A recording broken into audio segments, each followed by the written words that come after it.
Break के बाद स्वागत है आप सभी का सी न्यूज भारत में। मुख्यमंत्री उमर अब्दुल्ला हाल ही में पुंछ में जामिया जियाउल उलूम के गोल्डन जुबली सेलिब्रेशन में शामिल हुए, जहां उन्होंने इस इंस्टीट्यूशंस की तारीफ करते हुए इसे सेक्युलरिज्म और मेरिटोक्रेसी का प्रतीक बताया। उन्होंने मेरिट के आधार पर एडमिशन के महत्व पर जोर दिया और Shri Mata Vaishno Devi institute of medical excellence का उदाहरण दिया, जहां एडमिशन सिर्फ मेरिट के आधार पर दिए जाते थे। अब्दुल्ला ने अच्छी क्वालिटी की शिक्षा देने के इंस्टीट्यूशन के कमिटमेंट और सांप्रदायिक सद्भाव को बढ़ावा देने में इसके रोल पर भी जोर दिया।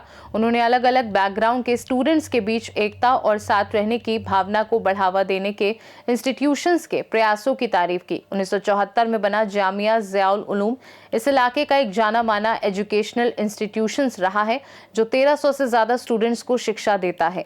इस इंस्टीट्यूशन को शिक्षा और समाज कल्याण को बढ़ावा देने के इसके प्रयासों के लिए पहचान मिली है।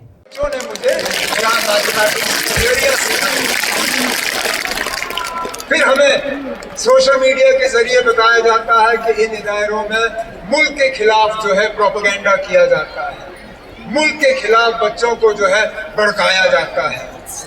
यहाँ जिस अंदाज में पेट्रियोटिक गाने हुए, जिस अंदाज में नेशनल एंथम गाया गया, जिस अंदाज में इस मुल्क के झंडे को लहराया गया, और फिर कॉन्स्टिट्यूशन डे, ये कोई सरकारी फंक्शन नहीं है। चाहते तो ना करते, कोई मजबूरी नहीं थी कि कॉन्स्टिट्यूशन का आईन का प्रियम्बल जो है ना सिर्फ हमें पढ़ाया जाए बल्कि हमसे दोहराया जाए। मैं तो कहता हूँ काश वो लोग जो ऐसी जगहों के खिलाफ नफरत फैलाते हैं मुझसे टिकट के पैसे लेके यहाँ पुंछ आके एक दिन गुजारे, शायद वो समझ जाएंगे कि जो बाकी मुल्क में हमारे खिलाफ प्रोपेगेंडा और जहर आप फैलाते हो, एक तो आप झूठ फैला रहे हैं और दूसरा आप मुल्क के साथ कोई वफादारी नहीं कर रहे। आज जो कॉन्स्टिट्यूशन डे मनाया जा रहा है, कॉन्स्टिट्यूशन डे का मतलब ये नहीं है कि हम 1 घंटे के लिए आईन को याद करें। कॉन्स्टिट्यूशन डे का मतलब है कि साल के एक दिन हम न सिर्फ इस आईन को याद करें बल्कि इस आईन को जिंदा रखें।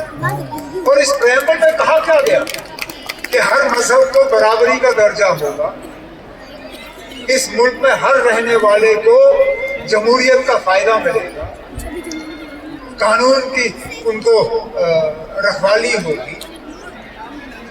लेकिन आज हम एक ऐसे दौर से गुजर रहे हैं जहां बदकिस्मती से कहना पड़ता है आज तालीम को भी मजहब का रंग दिया जाता है।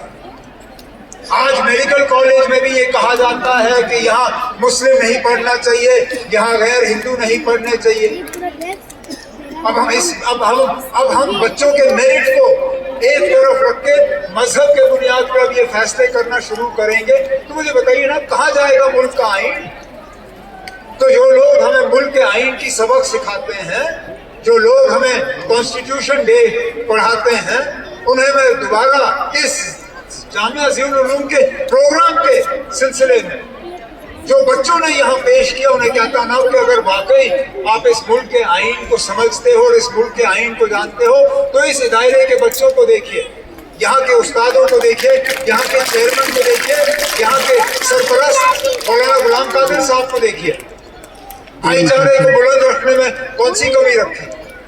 जब कभी यहाँ हालात थोड़े नाजुक हुए, अगर हमारी और किसी भी हुकूमत की अगर किसी पे नजर पड़ी तो सबसे पहले मौलाना गुलाम कादिर साहब पे और इस दायरे पे नजर पड़ी।